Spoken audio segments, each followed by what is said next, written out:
أعوذ بالله من الشيطان الرجيم. بسم الله الرحمن الرحيم. ومن يشاقق الرسول من بعد ما تبين له الهدى ويتبع غير سبيل المؤمنين نوله ما تولى ونصله جهنم وساءت مصيرا۔ اور جو شخص سیدھا رستہ معلوم ہونے کے بعد پیغمبر کی مخالفت کرے اور مومنوں کے رستے کے سوا کسی اور رستے پر چلے تو جدھر وہ چلتا ہے ہم اسے ادھر ہی چلا دیں گے اور قیامت کے دن اسے جہنم میں داخل کریں گے اور وہ بری جگہ ہے۔ بسم اللہ الرحمن الرحیم۔ الحمدللہ رب العالمین والصلاة والسلام علی اشرف الانبیاء والمرسلین وعلی آلہ واصحابہ اجمعین ومن تبعهم بإحسان إلى يوم الدين، اما بعد۔ باب ذکر البعث والصور۔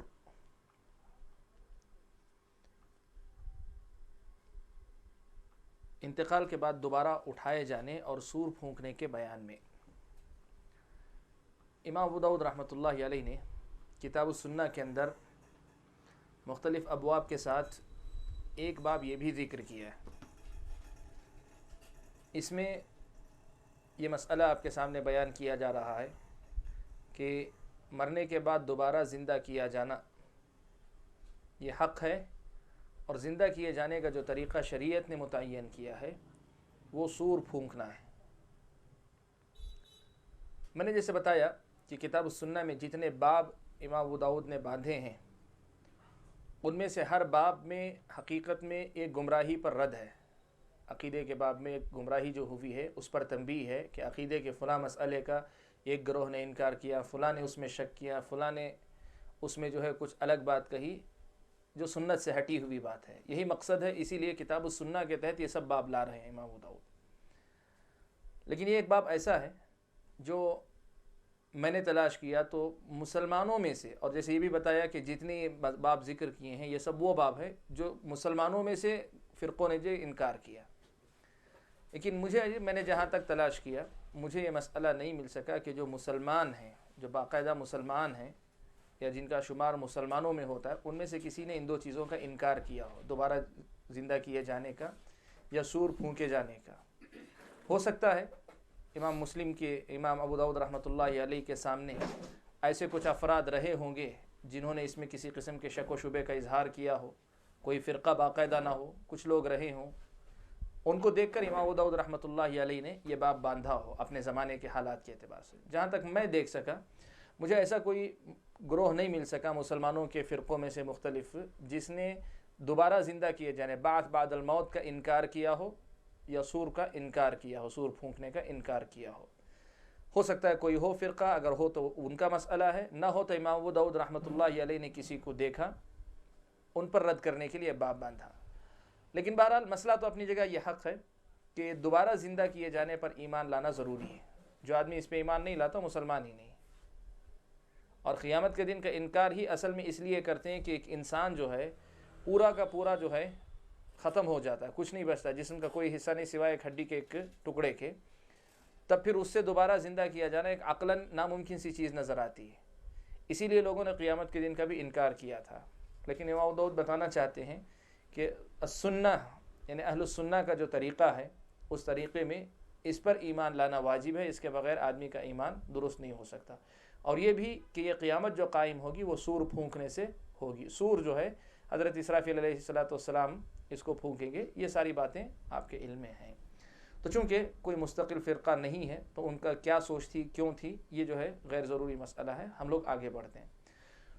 تو باب ذکر البعث والسور، بعث بعد الموت یعنی دوبارہ جی اٹھنے اور سور پھونکے جانے کے بیان میں، یعنی دوبارہ جو زندہ کیا جائے گا پوری دنیا کو وہ سور پھونک کر کیا جائے گا، اس مسئلے کے بیان میں۔ اس باب میں امام ابو داؤد رحمۃ اللہ علیہ نے دو حدیثیں نقل کی ہیں، ایک ترمذی کی ہے، دوسری جو نسائی کی ہے۔ دونوں کو امام ابو داؤد اپنی اپنی سند سے دونوں روایتوں کو نقل کرتے ہیں۔ پہلی روایت حضرت عبداللہ ابن عمرو ابن عاص رضی اللہ تعالیٰ عنہ سے، وہ اللہ کے نبی صلی اللہ علیہ وسلم سے روایت کرتے ہیں کہ آپ نے فرمایا السور قرن ينفخ فیہ، سور جسے کہتے ہیں قرآن میں ونفخ فی الصور، سور پھونکا جائے گا تو سور جو ہے ایک سینگ ہے، ينفخ فیہ، جس میں پھونکا جائے گا. تو اس پر ایمان لانا چاہیے، اس پر ایمان لانا چاہیے کہ سور جو قرآن میں جس کا تذکرہ آیا ہے وہ ایک سینگ ہے، اس میں پھونکا جائے گا. کیسی سینگ ہے، کیفیت کیا ہے، یہ ہم کو نہیں بتایا گیا. قرن کا معنی تو بتایا گیا کہ وہ سینگ ہے، اور سینگ تو جانتے ہیں، جانوروں کا جو سینگ ہوتا ہے وہ ہم جانتے ہیں. تو ایک سینگ ہے، لیکن اس کی جو ہے حقیقت میں شکل کیسی ہے اللہ تبارک و تعالیٰ بہتر جانتے ہیں. اس پر ایمان لانا چاہیے. ایک سینگ ہی صحیح، لیکن اس میں اگر پھونک ماری جائے گی تو آدم علیہ السلام سے لے کر آخری انسان تک سب کے سب اٹھ کھڑے ہوں گے. عقل شاید اسے تسلیم نہ کرے. آج بھی شاید ایسی کوئی آواز، ایسا کوئی آلہ دریافت نہیں ہو سکا دنیا میں جو ہے جس کی آواز بیک وقت پوری دنیا میں جو ہے مطلب سنائی جا سکے. ایسا آلہ جس میں کوئی پھونک دے تو اس کی آواز پوری دنیا کو سنائی دے، شاید ایسا کوئی آلہ دریافت نہیں ہو سکا. یہ سب اپنی جگہ پہ، لیکن اس پر ایمان لانا چاہیے کہ سور جو ہے ایک سینگ ہے جس میں پھونک ماری جائے گی تو ساری کائنات جو ہے وہ بھی مردے ہیں وہ سب اس کی آواز پر جو اٹھ کھڑے ہوں گے.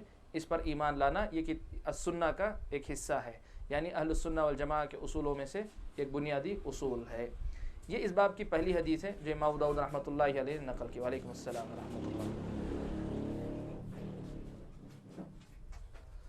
باب کی دوسری حدیث، یعنی اس باب میں جو دوسری حدیث ہے، امام ابو داؤد رحمۃ اللہ علیہ اس حدیث کو اپنی سند کے ساتھ حضرت ابو ہریرہ رضی اللہ تعالیٰ عنہ سے روایت کرتے ہیں.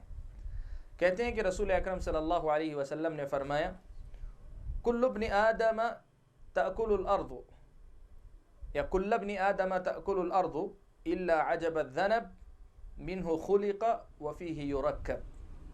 اللہ کے نبی صلی اللہ علیہ وسلم نے فرمایا کہ آدم کا بیٹا زمین یا مٹی اس کو پورا کا پورا کھا جائے گی. انتقال کے بعد، تدفین کے بعد ساری مٹی جو ہے پورا کا پورا اسے کھا جائے گی. الا عجب الذنب، سوائے ریڑھ کی ہڈی کا آخری جو حصہ ہوتا ہے جس کو جو ہے دم کی جڑ کہتے ہیں، یعنی جانوروں کا اگر اعتبار کریں تو دم جہاں ہوتی ہے، تو انسان کی جسم کی ریڑھ کی ہڈیوں میں سے جو آخری ہڈی کا ٹکڑا ہے، چھوٹا سا ٹکڑا، صرف وہ باقی رہے گا، باقی سارا کا سارا جو ہے ختم ہو جائے گا. اللہ کے نبی نے فرمایا منہ خلق، انسان کی تخلیق بھی اسی سے ہوئی، اسی سے پیدا کیا گیا. وفیہ یرکب، اور اسی سے پھر دوبارہ بنایا جائے گا. وہ قیامت کے دن اسی سے اللہ تبارک و تعالیٰ اسے اٹھائیں گے، بنائیں گے. تو اس پر ایمان لانا جو ہے واجب ہے کہ آدم کی اولاد کو جو ہے مٹی کھا جاتی ہے سوائے اس کے، لیکن اللہ تبارک و تعالیٰ اسے دوبارہ زندہ کرتے ہیں. اور زندہ کرنے کا طریقہ بھی جیسے بتایا، ایک سور پھونکا جائے گا، سارے کے سارے جو ہے مطلب انسانوں کی شکل میں اٹھ کھڑے ہوں گے. یہ اللہ تبارک و تعالیٰ کا کمال ہوگا، یعنی اللہ تبارک و تعالیٰ کی طرف سے جو ایک اللہ تبارک و تعالیٰ کی تخلیق اور اپنے کمال قدرت کا اظہار جو ہوگا اس کا ایک جو ہے نمونہ ہوگا. یہ یہاں ایک مسئلے کی وضاحت کر دیں. حدیث کا ظاہری لفظ یہ بتاتا ہے کہ کل ابن آدم تأکل الارض، یعنی مٹی جو ہے آدم کے ہر بیٹے کو کھا لیتی ہے. لیکن صحیح احادیث میں نبی اکرم صلی اللہ علیہ وسلم سے یہ بات ثابت ہے کہ اللہ کے نبی صلی اللہ علیہ وسلم نے فرمایا کہ ان الارض لا تأکل اجساد الانبیاء، مٹی جو ہے نبیوں کے جسموں کو نہیں کھاتی ہے. انبیاء کے جسم جو ہے مٹی کے کھائے جانے سے محفوظ رکھتے ہیں. تو جہاں ہم یہ ایمان رکھیں کہ سارے کے سارے جو ہے انسان ان کو مٹی کھا لیتی ہے، وہیں یہ بھی ایک حصہ ہے کہ سارے انسانوں میں سے انبیاء مستثنیٰ ہیں. انسانوں کو انبیاء کے جسموں کو جو مٹی نہیں کھاتی ہے، ان کے جسم صحیح سالم باقی رہتے ہیں، قبروں میں صحیح سالم ان کے جسم باقی رہتے ہیں. اور قیامت کے دن جب سور پھونکا جائے گا تو جیسے جو ہے یہ انسان بنا کر اٹھائے جائیں گے، انبیاء بھی جو ہے مطلب اٹھائے جائیں گے. تو یہ مسئلہ جو ہے اس کی وضاحت ضروری ہے، ورنہ جو ہے بسا اوقات ایسا ہوتا ہے کہ لوگ اس حدیث کے ظاہری لفظ کو لے کر یہ کہہ بیٹھتے ہیں کہ انبیاء بھی جو ہے نعوذ باللہ جو ہے ان کے جسم بھی ختم ہو گئے. یہ غلط بات ہے. صحیح مسئلہ اللہ کے نبی صلی اللہ علیہ وسلم کی صحیح سند کے ساتھ یہ حدیث ثابت ہے کہ آپ نے فرمایا کہ ان الارض لا تأکل اجساد الانبیاء، مٹی جو ہے یہ زمین انبیاء کے جسموں کو نہیں کھاتی ہے. لیکن یہاں یہ بھی تنبیہ ضروری ہے کہ اگر جسموں کو نہیں کھاتی ہے تب پھر اس پر ہم کچھ قیاس نہیں کریں گے. کیوں نہیں کھاتی ہے؟ اس لیے کہ وہ زندہ ہوتے ہیں. کیوں نہیں کھاتی ہے؟ اس لیے یہ سب نہیں. اللہ کے نبی نے جتنا کہا اتنی بات پہ ایمان لائیں، باقی اپنی طرف سے ہم کوئی قیاس نہ کریں. یہی مشکل ہے. اور اسی پہلو کو دیکھ کر بسا اوقات کے لوگ جو ہے انبیاء کے جسموں کو ثابت کرنے سے پیچھے ہٹ جاتے ہیں. کیوں؟ اس لیے کہ ثابت کریں گے تو ہوگا، لوگ کہیں گے کہ نہیں وہ زندہ بھی ہیں، زندہ اس معنی میں جیسے دنیا میں زندہ تھے ویسے زندہ ہیں. یہ تصور کر لیں گے. نہیں، جسم ان کے ہیں اور ان کی زندگی بھی ہے جیسے سارے انسانوں کی. جو مٹی میں سڑ گل گئے ان کی بھی زندگی ہے، برزخ کی زندگی، ویسے ہی انبیاء کے جسم جو باقی ہیں ان کی بھی زندگی ہے۔ یقیناً ان کی زندگی اور ان کی زندگی میں فرق ہے، جیسے دنیا میں ایک نبی کی زندگی ایک عام انسان کی زندگی میں فرق ہے۔ ایک عام انسان جو ہے پوری طرح زندہ نہیں ہوتا، اس کے ایمانی اعتبار سے بہت حد تک مردہ ہوتا ہے۔ ہم میں سے اکثر ایسے ہیں جو پوری طرح حقیقت میں زندہ نہیں ہیں۔ زندگی کا مطلب جو ہے صرف شان چلنے کا نام نہیں، زندگی کا جو کمال ہے، حیات کی جو کمال حیات جسے کہتے ہیں، زندگی کا کمال، یہ اس کے ایمان کے اندر بھی ہے۔ تو انبیاء کا جو ایمان ہے وہ کامل درجے کا ہوتا ہے، اپنے کمال پر ہوتا ہے، تو اس کمال تک یقیناً عام انسان نہیں پہنچ سکتے۔ تو دنیاوی زندگی بھی انسانوں کی اور انبیاء کی برابر نہیں تھی، برزخ کی زندگی بھی انبیاء کی اور انسانوں کی برابر نہیں ہوتی۔ لیکن جیسے انبیاء زندہ ہوتے ہیں ویسے یہ جو جن کے جسم سڑ گل گئے وہ بھی زندہ ہیں اپنی برزخ کی زندگی میں۔ اس سے یہ مسئلہ ثابت کرنا کہ ایک سے حدیث سے یہ ثابت ہوا کہ ان کے جسم ہیں، دوسری حدیث سے یہ ثابت ہوا کہ وہ جو ہے زندہ ہیں، تو اس سے معلوم ہوا کہ ہم ان کو جو ہے پکار سکتے ہیں، وہ ہماری پکار سنتے ہیں، ہماری مدد کرتے ہیں، ہم ان سے مانگ سکتے ہیں۔ یہ سارے جو مسائل اس سے جوڑے جاتے ہیں یہ مسائل درست نہیں ہیں۔ تو بہرحال مسئلہ اس باب میں جو بتایا گیا وہ یہ کہ مٹی انسان کے تمام جسم کو کھا لیتی سوائے ایک ہڈی کے ٹکڑے کے، اسی سے انسان کو بنایا جاتا ہے، اور قیامت کے دن اللہ تعالیٰ ہر انسان کو اٹھائیں گے۔ تو باب ذکر البعث والصور، یہ امام ابو داؤد نے ایک باب اس میں باندھا۔ اور جیسے میں نے کہا کہ ویسے تو میرے علم میں نہیں ہے کہ کسی فرقے نے جو مسلمان ہو اور اس کا انکار کیا ہو، اس لیے کہ مسلمان باقی نہیں رہتا، لیکن کوئی مسلمان ہو اور اس کا انکار کیا ہو ایسا میں نہیں جانتا۔ لیکن اگر کوئی ہے تو وہ مراد ہے، یا ہو سکتا ہے امام ابو داؤد کے سامنے کوئی اس قسم کے لوگ رہے ہوں جو فرقہ باقاعدہ نہ بن سکے، لیکن کچھ ایسے لوگ رہے ہوں جن پر رد کرتے ہوئے امام ابو داؤد نے باب کتاب السنہ میں اس کو ذکر کیا ہے۔ واللہ اعلم بالصواب۔ اس کے بعد امام ابو داؤد رحمۃ اللہ علیہ نے ایک اور باب بیان کیا ہے، وہ ہے باب فی خلق الجنت والنار، باب جنت اور جہنم کی تخلیق کے بیان میں، پیدا کیے جانے کے بیان میں۔ اس باب میں امام ابو داؤد رحمۃ اللہ علیہ معتزلہ کے ایک عقیدے کی تردید کر رہے ہیں۔ معتزلہ یہ عقلانی لوگ ہیں، عقل پرست لوگ ہیں۔ ان کا ماننا یہ ہے کہ جنت اور جہنم ابھی پیدا نہیں ہوئی ہے، ابھی بنائی نہیں گئی ہے، جنت اور جہنم ابھی بنائی نہیں گئی ہے، وہ قیامت کے دن بنائی جائے گی۔ جنت اور جہنم قیامت کے دن بنائی جائے گی، جبکہ قرآن کے اندر اور احادیث کے اندر ایسی صریح باتیں، صریح نصوص ایسے موجود ہیں جو اس کا پتہ دیتے ہیں کہ جنت اور جہنم آلریڈی بنی بنائی ہیں، موجود ہیں، بے شمار دلیلیں ہیں اس کی موجود ہیں۔ اب اس کا انکار کرنا گویا اسلامی شریعت کی بتائی ہوئی ایک مسلمہ حقیقت کا انکار کرنا ہے۔ امام ابو داؤد باب فی خلق الجنت والنار، باب جنت اور جہنم کی تخلیق کے بیان میں یہ باب باندھ کر یہی بتانا چاہتے ہیں کہ ایمان یہ رکھا جانا چاہیے کہ جنت اور جہنم کو پیدا کیا جا چکا ہے، وہ موجود ہیں، ابھی موجود ہیں اس وقت۔ ہاں جنت اور جہنم میں داخلہ جو ہوگا وہ محشر میں ہوگا، کہ محشر کے بعد قیامت کے دن کے بعد ہوگا، وہ قیامت میں ہوگا۔ اس سے پہلے جو بھی ہوگا وہ جنت کی نعمتیں ملتی رہیں گی قبر میں، عالم برزخ میں، جہنم کا عذاب ملتا رہے گا عالم برزخ میں۔ باقاعدہ جنت یا جہنم میں جو داخلہ ہوگا یہ جو ہے قیامت کے قائم ہونے کے بعد ہی ہوگا۔ لیکن جنت اور جہنم ابھی سے موجود ہیں، یہی مسئلہ، یہی عقیدہ صحیح ہے، یہی اہل سنت کا عقیدہ ہے۔ یہ کہنا کہ جنت اور جہنم ابھی پیدا نہیں کیے گئے یہ معتزلہ کا عقیدہ ہے۔ معتزلہ کی رائے کیا ہے؟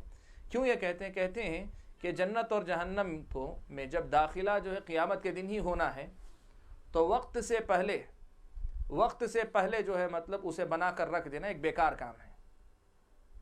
ان کی اپنی دلیل، وقت سے پہلے بنا کر رکھ دینا بیکار کام ہے، اور وہ کہتے ہیں اللہ تعالیٰ ایسے بیکار کام نہیں کر سکتے، یہ ان کا ماننا ہے۔ اہل علم نے، اہل سنہ نے ان کا جواب دیا، کہا کہ آپ کی بات مان لی جائے کہ جنت اور جہنم میں واقعی بعد میں داخل کیا جائے، لیکن اب اسے پیدا کر دینا بیکار ہے، وقت سے پہلے ہے جو کہہ رہے ہیں یہ غلط ہے۔ کیوں؟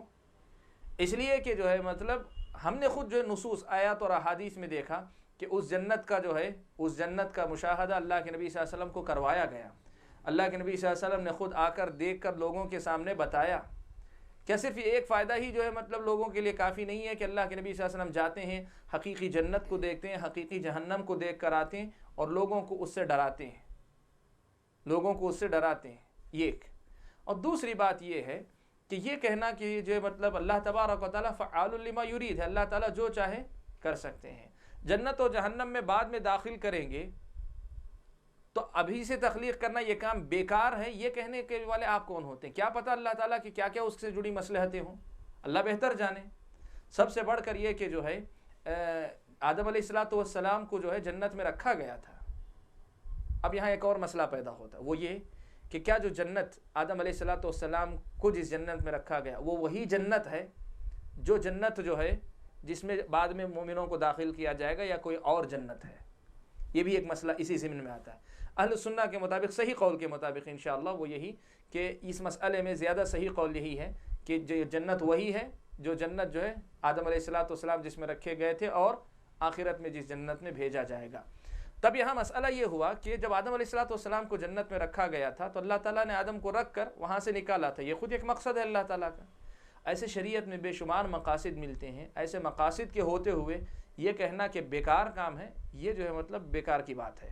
اور دوسری بات یہ کہ فرض کر لیں کہ اس کا کوئی مقصد ہماری سمجھ میں نہ آتا ہو، تو یہ کہہ دینا کہ اسے جو ہے مطلب ایسا کرنا بیکار ہے، یہ جو اللہ تعالیٰ کے ساتھ جو ہے گستاخی والی بات ہے۔ تو اس لیے یہ عقیدہ رکھنا کہ جنت و جہنم کو ابھی نہیں بنایا گیا ہے، قیامت کے دن بنایا جائے گا، یہ بات غلط ہے، یہ معتزلہ کی رائے ہے۔ اہل السنہ والجماعہ کا عقیدہ یہ ہے کہ جنت و جہنم کی تخلیق ہو چکی ہے، وہ ابھی موجود ہے۔ امام ابو داؤد رحمۃ اللہ علیہ اس مسئلے کو ثابت کرنے کے لیے اپنی سند سے حضرت ابو ہریرہ رضی اللہ تعالیٰ عنہ سے روایت کرتے ہیں، حسن درجے کی یہ روایت ہے۔ کہتے ہیں کہ رسول اکرم صلی اللہ علیہ وسلم نے فرمایا کہ جب اللہ تبارک و تعالیٰ نے جنت کو پیدا فرمایا، اللہ تعالیٰ نے جب جنت کو پیدا کیا تو جبرائیل علیہ السلام سے کہا اذهب فانظر الیہا، جاؤ جا کر جنت دیکھ کر آؤ۔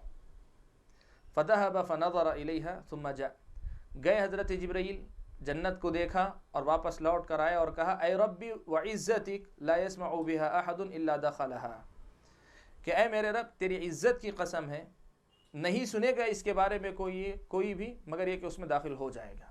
یعنی جنت ایک ایسی چیز ہے کہ جو بھی سنے گا وہ ضرور اس میں داخل ہوگا، یعنی ایسے کام کرے گا کہ وہ جنت میں داخل ہو کر ہی رہے گا، کچھ بھی کرنا پڑے وہ جنت میں جائے گا، ایسے کام کرے گا، اتنی زبردست چیز ہے جنت۔ ثم حفها بالمکارہ، پھر اللہ تبارک و تعالیٰ نے جنت کو ناپسندیدہ باتوں سے گھیر دیا، ناپسندیدہ باتوں سے گھیر دیا۔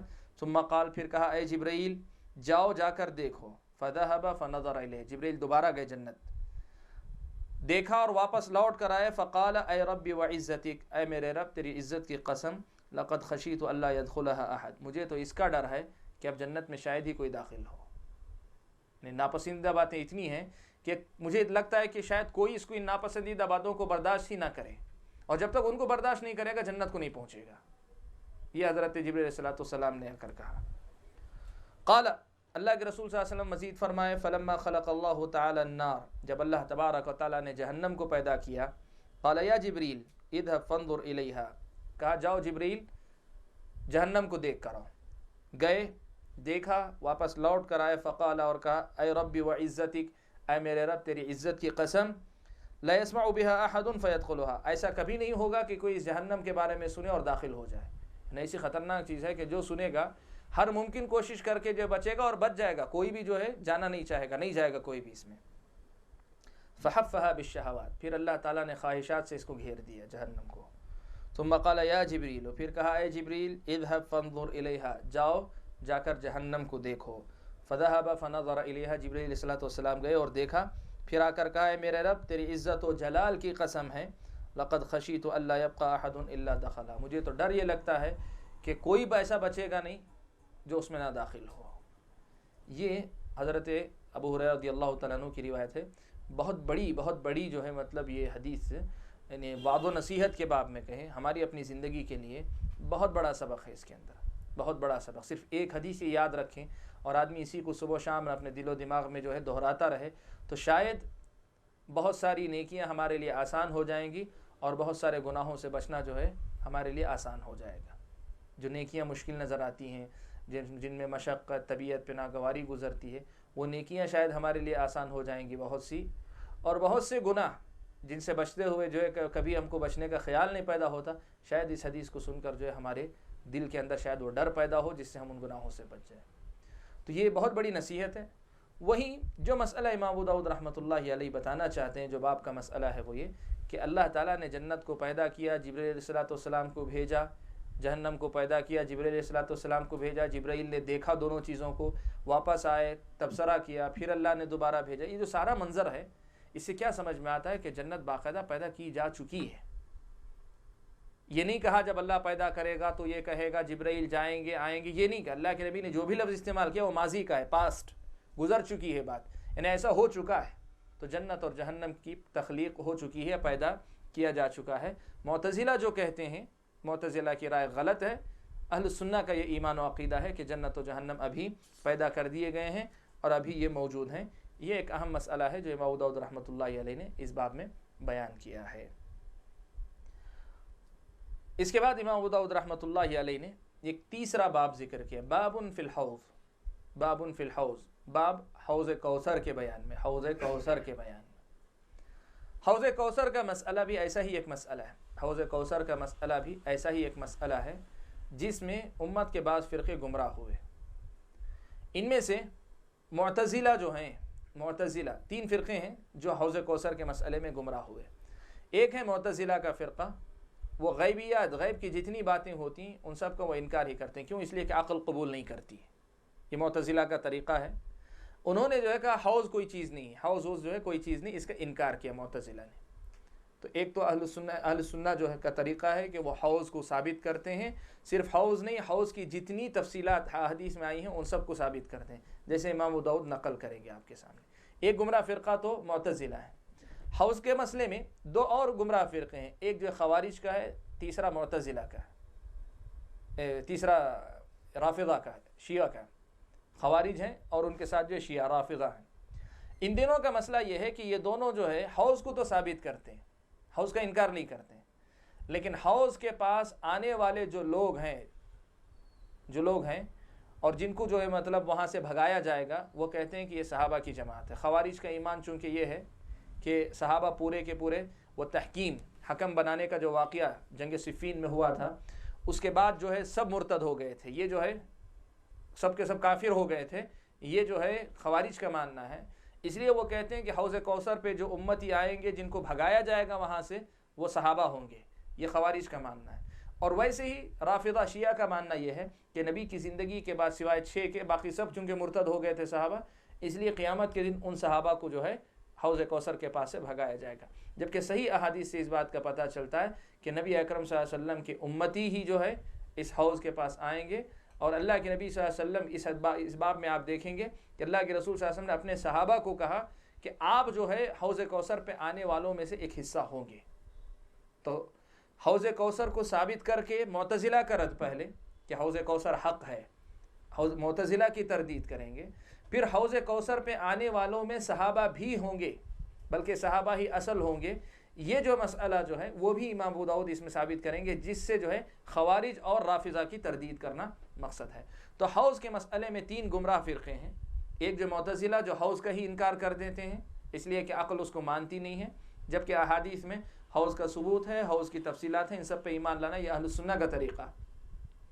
دوسرا خوارج اور ان کے ساتھ رافضہ شیعہ جو ہیں، یہ دونوں انکار کرتے ہیں کہ صحابہ جو ہے حوض پہ پانی پینے والوں میں نہیں ہوں گے، بلکہ وہ ان میں ہوں گے جن کو بھگایا جائے گا۔ امام ابو داؤد ان کی بھی یہاں تردید کریں گے۔ اس سلسلے میں امام ابو داؤد رحمۃ اللہ علیہ نے سب سے پہلی جو حدیث نقل کی ہے وہ حدیث صحیح مسلم میں بھی ہے، وہ حدیث جو ہے صحیح مسلم میں بھی ہے۔ امام ابو داؤد رحمۃ اللہ علیہ اپنی سند سے حضرت عبداللہ ابن عمر رضی اللہ تعالیٰ عنہما سے روایت کرتے ہیں کہ رسول اکرم صلی اللہ علیہ وسلم نے فرمایا، ان امامکم حوضا ما بین ناحیتیہا کما بین جرباء و اذرح۔ اللہ کے رسول صلی اللہ علیہ وسلم نے فرمایا کہ تمہارے آگے، بے شک تمہارے سامنے ایک ایسا حوض ہے کہ اس کے 2 کناروں کے درمیان کی مسافت اتنی ہے جتنی جربا اور اذرح کے درمیان ہے۔ یہ جربا اور اذرح جو ہیں ملک شام کے 2 علاقے ہیں، 2 علاقوں کا نام ہے، اور شارحین نے نقل کیا ہے کہ جربا سے اذرح تک کا فاصلہ تقریباً جو ہے 3 راتوں کا فاصلہ تھا۔ 3 رات آدمی سفر کر کے جاتا، چل کے جاتا، تب جو ہے جربا سے نکل کے اذرح تک پہنچتا۔ تو اللہ کے نبی نے کہا کہ تمہارے سامنے یعنی آگے جو ہے ایک ایسا حوض ملنے والا ہے، آگے سے مراد قیامت کے دن ایک ایسا حوض ملنے والا ہے جس میں جو ہے جس کی چوڑائی یا لمبائی اتنی ہوگی کہ اتنی مسافت طے کرنے کے لیے آدمی کو 3 دن لگ جائیں گے، اتنا بڑا جو ہے یہ حوض ہوگا۔ یہ حوض جو ہے اس حدیث میں دونوں مسئلے ثابت ہوتے ہیں۔ سب سے پہلے اللہ کے نبی صلی اللہ علیہ وسلم نے حوض کو ثابت کیا، تو معتزلہ کا جو ماننا ہے وہ غلط ہے، ایک بات۔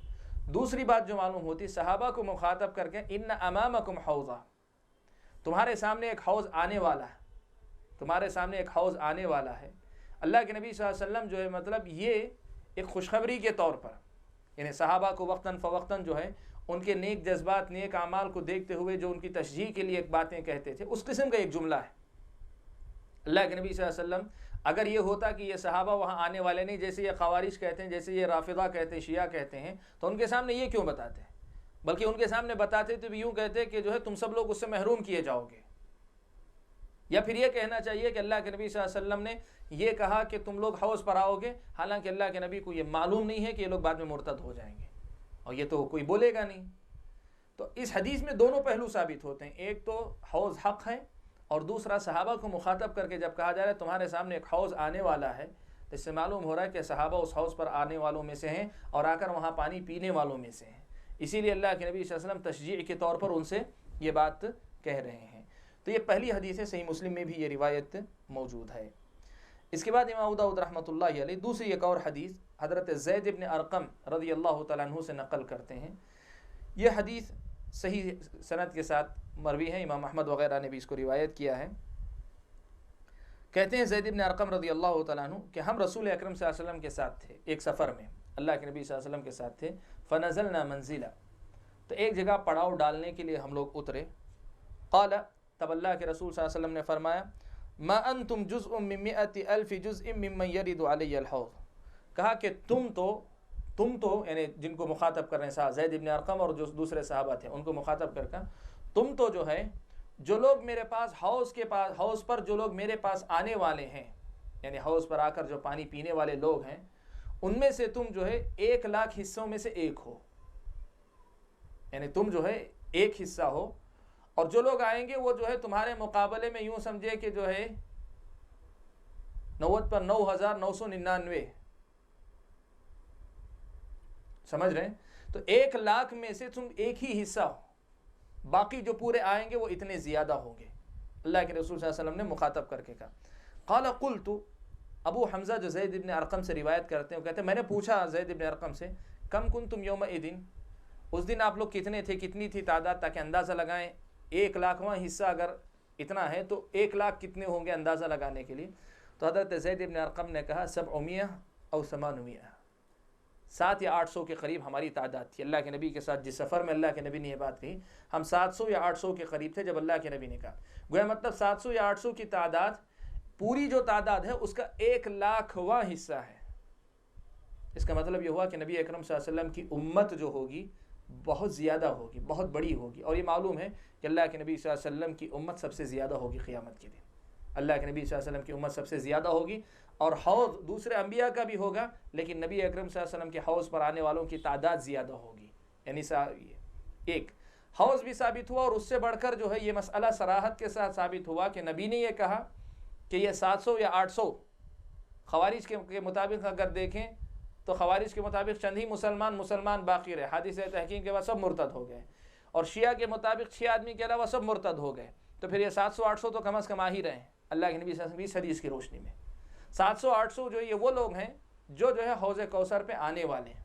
ایک طرح سے سمجھیے نبی اکرم صلی اللہ علیہ وسلم کی طرف سے جو ہے یہ ضمانت ہے کہ یہ صحابہ پورے کے پورے انشاءاللہ جنتی جو اس سفر میں تھے، اس لیے کہ حوض کوثر پہ آ کر پانی پینے والے جو ہے نیک لوگ ہوں گے، بدعتیوں کو وہاں سے بھگا دیا جائے گا، بدعتیوں کو وہاں سے بھگا دیا جائے گا۔ تو یہ اللہ کے نبی صلی اللہ علیہ وسلم کی طرف سے اس کا تذکرہ، حوض کوثر پر جو ہے آئیں گے صحابہ پانی پئیں گے، اس میں معتزلہ کی بھی تردید ہو گئی، رافضہ کی بھی تردید ہو گئی، خوارج کی بھی تردید ہو گئی۔ صحیح سند کے ساتھ مسند احمد وغیرہ میں بھی یہ روایت موجود ہے۔ امام ابو داؤد رحمۃ اللہ علیہ نے اسی مسئلے کو ثابت کرنے کے لیے ایک اور باب بھی نقل کی، ایک اور حدیث بھی نقل کی، اور یہ حدیث امام ابو داؤد رحمۃ اللہ علیہ حضرت انس بن مالک رضی اللہ تعالیٰ عنہ سے نقل کرتے ہیں کہ رسول اکرم صلی اللہ علیہ وسلم ایک مرتبہ آپ کو اونگ آ گئی، اغفا اغفاءً، ذرا سا اونگے آپ، مجلس میں بیٹھے بیٹھے. فرفع رأسه متبسما، پھر آپ نے اپنا سر اٹھایا مسکراتے ہوئے آپ نے اپنا سر اٹھایا. فَإِمَّا قَالَ لَهُمْ وَإِمَّا قَالُوا لَهُ يَا رَسُولَ اللَّهِ لِمَا ضَحِكْتَ، یا تو اللہ کے رسول صلی اللہ علیہ وسلم نے خود کہہ دیا تھا یا صحابہ نے اللہ کے رسول صلی اللہ علیہ وسلم سے پوچھا کہ اللہ کے رسول کیوں مسکرا رہے ہیں آپ. تب اللہ کے رسول صلی اللہ علیہ وسلم نے کہا کہ انه انزلت علی آنفا سورۃ، حضرت اللہ کے رسول نے کہا کہ ابھی مجھ پر جو ہے ایک سورت اتاری گئی. تو جو اونگ آئی تھی وہ اونگ نہیں تھی، حقیقت میں وحی اتر رہی تھی اللہ کے نبی صلی اللہ علیہ وسلم پر. شکل جو صحابہ کو کیا پتا، صحابہ کو تو بعد میں اللہ کے نبی بتائے تب پتہ چلا، ورنہ صحابہ نے سمجھا کہ اللہ کے نبی صلی اللہ علیہ وسلم کو اونگ آئی ہے جبکہ وہ وحی آئی تھی.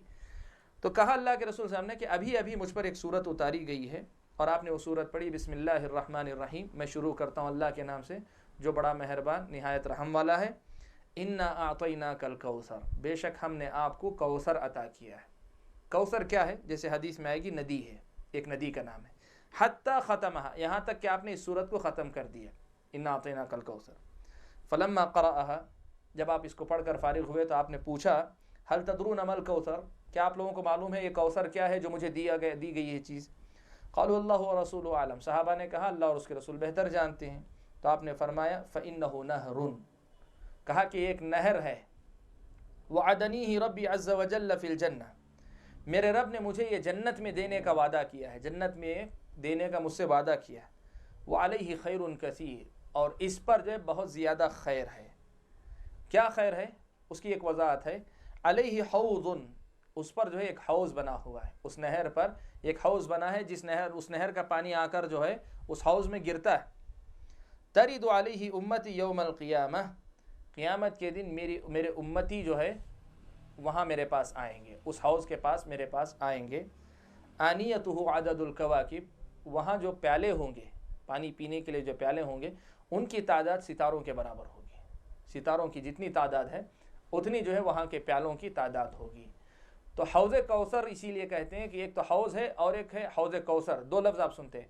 حوض وہی ہے، حوض کوثر وہی ہے. حوض کوثر اس لیے کہتے ہیں کہ کوثر نہر ندی جو ہے اسی کا پانی آ کر اس حوض میں گرے گا، اسی سے اللہ کے نبی صلی اللہ علیہ وسلم پلائیں گے اپنی امتیوں کو، اور اس کے پیالے جو ہوں گے آسمان کے ستاروں کے برابر ہوں گے. یہ اللہ کے نبی صلی اللہ علیہ وسلم نے یہ بات بیان فرمائی. تو اس سے بھی وہ مسئلہ ثابت ہوا کہ حوض کوثر جو ہے حق ہے، اس کا انکار کرنا یہ جو گمراہی ہے. امام ابو داؤد رحمۃ اللہ علیہ ایک دوسری سند سے ایک اور مسئلہ ایک اور حدیث روایت کرتے ہیں حوض کوثر ہی کے سلسلے میں، انس بن مالک رضی اللہ تعالیٰ عنہ سے، کہ آپ نے فرمایا لما عرج نبی اللہ فی الجنہ، جب اللہ کے نبی صلی اللہ علیہ وسلم کو معراج پر لے جایا گیا جنت میں، او کما قال، راوی کہتے ہیں یہی لفظ استعمال کیا تھا حضرت انس نے یا کوئی اور لفظ استعمال کیا تھا، لیکن مقصد یہی کہ معراج میں اللہ کے نبی صلی اللہ علیہ وسلم کو جب لے جایا گیا، عرض له نہر، تو آپ کے سامنے ایک نہر پیش کی گئی. حافتہ الیاقوت المجیب، اس کے کنارے جو ہے مطلب ایسے یاقوت کہتے ہیں قیمتی پتھر جڑے ہوئے تھے اس کے کنارے پر. الیاقوت المجیب جیسے جو ہے مطلب اندر سے خالی، خولدار کہتے ہیں، خالی جو ہے کھوکھلے موتیوں سے گویا وہ جڑا ہوا بنا ہوا. فضرب الملک الذی معه یدہ، اس فرشتے نے جو آپ صلی اللہ علیہ وسلم کے ساتھ تھا، اس نے اپنا ہاتھ جو ہے مارا، کس میں؟ اس نہر کے اندر اپنا ہاتھ ڈالا. فاستخرج مسکن، اور اس میں سے جو ہے مشک اٹھایا، مشک کستوری جسے کہتے ہیں، مشک جو ہے اس کے اندر سے اٹھائے وہاں اس حوض کوثر کی مٹی. فقال محمد للملک الذی معه، تو محمد صلی اللہ علیہ وسلم نے اس فرشتے سے پوچھا جو آپ کے ساتھ تھا، ما ھذا، یہ کیا ہے، یعنی یہ کیا ہے، یہ کون سی ندی ہے، کیا ہے؟ قال ھذا الکوثر الذی اعطاک اللہ عز وجل، یہ وہی کوثر نہر ہے، ندی ہے جو اللہ تعالیٰ نے آپ کو عطا فرمائی ہے. یہ روایت جو ہے امام ابو داؤد رحمۃ اللہ علیہ نے اپنی سند سے روایت کی ہے، جبکہ یہ بخاری کے اندر بھی موجود ہے. یہ روایت انہی الفاظ کے ساتھ یہ روایت جو ہے صحیح بخاری کے اندر بھی موجود ہے. اس سے معلوم ہوا کہ کوثر جس سے حوض جڑا ہوا ہے یہ ایک حقیقت ہے جو اللہ تعالیٰ نے اللہ کے نبی صلی اللہ علیہ وسلم کو عطا کیا، اور اللہ کے نبی صلی اللہ علیہ وسلم نے اپنی آنکھوں سے دیکھا ہے اور آ کر صحابہ کو بتایا ہے. اتنی واضح حقیقت کا انکار کرنا یہ گمراہی کے علاوہ اور کچھ نہیں ہو سکتا. اور باب کی آخری حدیث جس میں حوض کوثر کا مسئلہ ہے، اس میں ایک واقعہ بیان کرتے ہیں. عبدالسلام بن ابی حازم ایک شخصیت ہیں، تابعی ہیں، کہتے ہیں شہدت ابا برزہ، میں ابو برزہ اسلمی رضی اللہ تعالیٰ عنہ کے پاس موجود تھا، ان کے سامنے موجود تھا یا وہاں موجود تھا. دخل علی عبید اللہ ابن زیاد، جو عبید اللہ ابن زیاد کے پاس گئے. عبید اللہ ابن زیاد جو ہے یہ کوفے کا گورنر تھا، بڑا شریر قسم کا آدمی تھا، بڑا شریر قسم کا آدمی عبید اللہ ابن زیاد. فحدثنی فلان باسمہ سماہ مسلم وکان فی السمات، کہتے ہیں ایک ایسے آدمی نے جن کا نام جو ہے راوی مسلم ابن ابراہیم جو انہوں نے نام ذکر کیا، لیکن یہاں انہوں نے ذکر نہیں کیا، انہوں نے مجھے بیان کیا اور وہ مجلس میں موجود تھے کہ جب حضرت ابو برزہ اسلمی رضی اللہ تعالیٰ عنہ داخل ہوئے. فلما رآہ عبید اللہ ابن زیاد نے ان کو دیکھا تو حضرت ابو برزہ اسلمی رضی اللہ تعالیٰ عنہ ذرا جو چھوٹے قد کے موٹے قسم کے آدمی تھے ابو برزہ اسلمی رضی اللہ تعالیٰ عنہ. تو عبید اللہ نے کیا کیا، کہا ان محمدیکم ھذا الدحداح، کہا کہ تمہارا یہ جو محمدی ہے، یعنی تمہارا جو محمدی سے مراد محمد کے جو ساتھی، تمہارا یہ جو محمدی ہے یہ جو ہے مطلب بڑا موٹا اور جو ہے مطلب تر و تازہ آدمی ہے، مطلب چھوٹے قد کا بہت تگڑا موٹا آدمی ہے. اب اس میں جو ہے ایک تو حضرت ابو برزہ کا مذاق تھا ان کے قد کو لے کر، لیکن اس سے زیادہ بری بات جو تھی وہ یہ کہ یہ مذاق کرنے کے لیے حوالہ جو منتخب کیا کہ ابو برزہ کہتا تو آسان تھا مسئلہ، تمہارا یہ محمدی کا مطلب یعنی محمد کا یہ ساتھی، تو تانا دیتے وقت جو لفظ استعمال کیا وہ محمد صلی اللہ علیہ وسلم کے لفظ کے ساتھ استعمال کیا. تو یہ جو ہے ففہمہ الشیخ، حضرت ابو برزہ اسلمی رضی اللہ تعالیٰ عنہ کو سمجھ میں آ گیا کہ یہ آدمی جو ہے مجھے تانا دے رہا ہے. تو انہوں نے کہا ما کنت احسب انی ابقى فی قوم یعیروننی بصحبۃ محمد، کہا کہ میں نے تو کبھی ایسا سوچا بھی نہیں تھا کہ میں کسی ایسی قوم میں بھی رہوں گا جو قوم نبی کی صحبت کو تانے کا ذریعہ بنائے گی. آج مجھے جو ہے محمدی کہہ کر جو تم تانا دے رہے ہو، مجھے نہیں اندازہ تھا کہ ایسا بھی ہوگا کسی قوم کسی زمانے میں کہ میں ایسے لوگوں میں بھی رہوں گا جو نبی کی صحبت کو جو ہے تانا بنا لیں گے. فقال له عبید اللہ، تو عبید اللہ نے کہا کہ ان صحبت محمد لک زین غیر شین. اس نے کہا عبید اللہ، نہ سمجھ انسان مذاق تو کر لیا لیکن اس کو سمجھ میں آیا کہ میرا مذاق جو ہے وہ صرف ان کا مذاق نہیں ہوا، نبی اکرم صلی اللہ علیہ وسلم کے ساتھ گستاخی بھی ہو گئی. تو اس نے وضاحت کی، کہا کہ محمد صلی اللہ علیہ وسلم کی صحبت جو تمہیں نصیب ہوئی ہے وہ تمہارے لیے جو عیب نہیں، وہ تو تمہارے لیے خوبی ہے. یعنی وہ اپنی وضاحت دینا چاہتا ہے کہ میں جو ہے اس مسئلے پر جو ہے آپ کا مذاق نہیں کر رہا تھا. محمدی کہا تو اس سے مقصد تانا دینا نہیں تھا، لیکن بہرحال جو کہنا تو وہ تو کہہ دیا تھا نا، غیر محتاط زبان استعمال کیا. ثم قال، پھر اس کے بعد اس مسئلہ، یہ تو ہو گئی بات کچھ نوک جھونک والی بات. اس نے کہا انما بعثت الیک لاسالک عن الحوض سمعت رسول اللہ صلی اللہ علیہ وسلم یذکر فیہ شیء، کہا کہ اصل میں نے آپ کو اس لیے بھیجا ہے ابو برزہ تاکہ میں آپ سے جو ہے حوض کے بارے میں پوچھ سکوں، حوض کوثر کے بارے میں پوچھ سکوں، اس لیے میں نے آپ کو بھیجا ہے. کیا آپ نے رسول اکرم صلی اللہ علیہ وسلم کو اس بارے میں کچھ کہتے ہوئے سنا؟ شاید عبید اللہ کے سامنے معتزلہ کی وہ بات آئی ہو کہ حوض کوثر کوئی چیز نہیں ہے فلاں ہو، اس لیے بلا کر اس نے پوچھنا چاہا.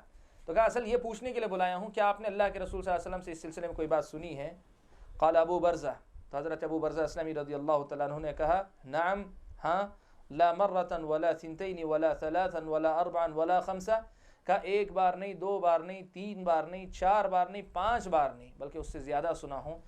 فمن کذب به فلا سقاه اللہ من، جو آدمی اس کو جھٹلائے اللہ تعالیٰ قیامت کے دن حوض کوثر سے اسے نہ پلائے. جو آدمی جو ہے اس کو جھٹلائے اللہ تعالیٰ قیامت کے دن اس حوض کا پانی اسے نہ پلائے. ثم خرج مغضبا، پھر غصے ہی میں نکل کر چلے گئے وہاں سے. تو بہرحال اس حدیث سے، اس قصے سے جو بات ثابت کرنا ہے وہ یہ کہ رسول اکرم صلی اللہ علیہ وسلم سے یہ ثابت شدہ حقیقت ہے. اس پانی سے وہ نہیں پیے گا جو اس کا انکار کرے گا، اور جو اس پہ ایمان لائے گا وہ انشاءاللہ اللہ کے نبی صلی اللہ علیہ وسلم کے پاس جا کر وہاں یہ پانی پیے گا.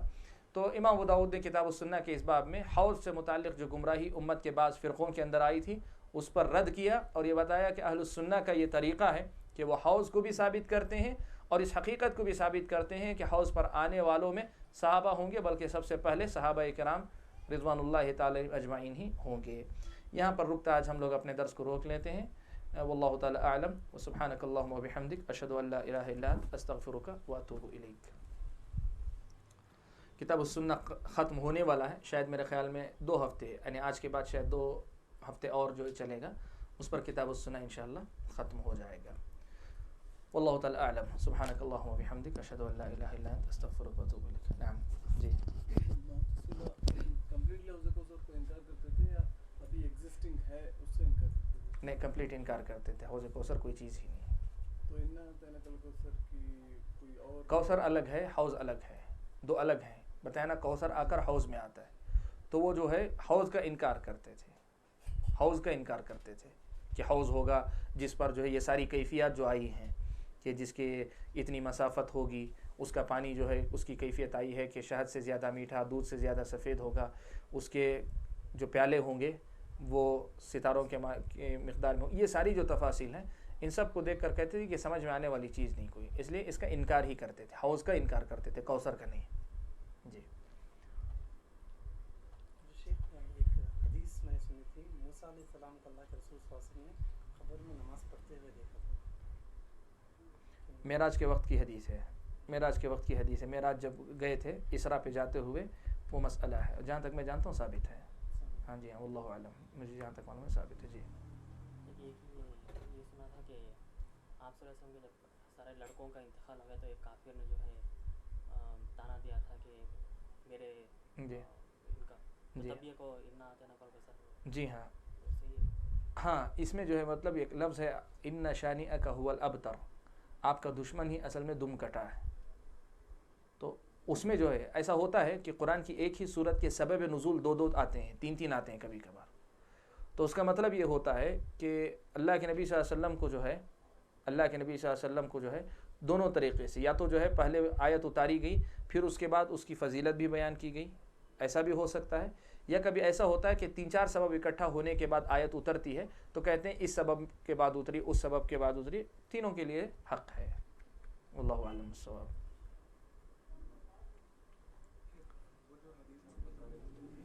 جنت کو باتوں سے کیا جائے گا، تو اس کی وضاحت کر سکیں اس کا کیا مطلب ہے؟ اس کا مطلب یہ ہے کہ جنت تک پہنچنے کے لیے بہت سی ایسی باتیں ہوں گی جو عام انسان کا مزاج جو ہے برداشت نہیں کرے گا. یعنی انسان کو طبیعت کے خلاف بہت سے کام کرنے پڑیں گے تبھی پہنچے گا. جیسے فجر میں اٹھنا مثال کے طور پہ، طبیعت ناگوار، لیکن جنت تک پہنچنے کے لیے اس ناگوار چیز کو پار کر کے جانا پڑے گا. آپ کو جو ہے مثال کے طور پہ بہت سی چیزیں پابندی کرنی پڑتی ہے. طبیعت پہ بعض اوقات طبیعت پہ وہ چیزیں ناگوار گزرتی ہیں، لیکن اس ناگوار چیز کو قبول کر کے جائیں گے تبھی جو ہے آپ کو ملے گی. آپ کو کس کو پسند ہوگا کہ اپنا مال خامخواہ اٹھا کر دے دے کسی کو، لیکن اللہ کی راہ میں جو دے گا اٹھا کر تبھی جو ہے ملے گی. تو ایک طبیعت پر جو ہے، ایک طبیعت پر ناگوار چیزیں جو گزرتی ہیں ایسی بہت سی. تو اس سے مراد جو ہے کہ شریعت کے احکام جو طبیعت پہ ناگوار گزرے ان سب کو جو ہے جھیل کر ہی جنت تک پہنچا جا سکتا ہے. واللہ اعلم بالصواب.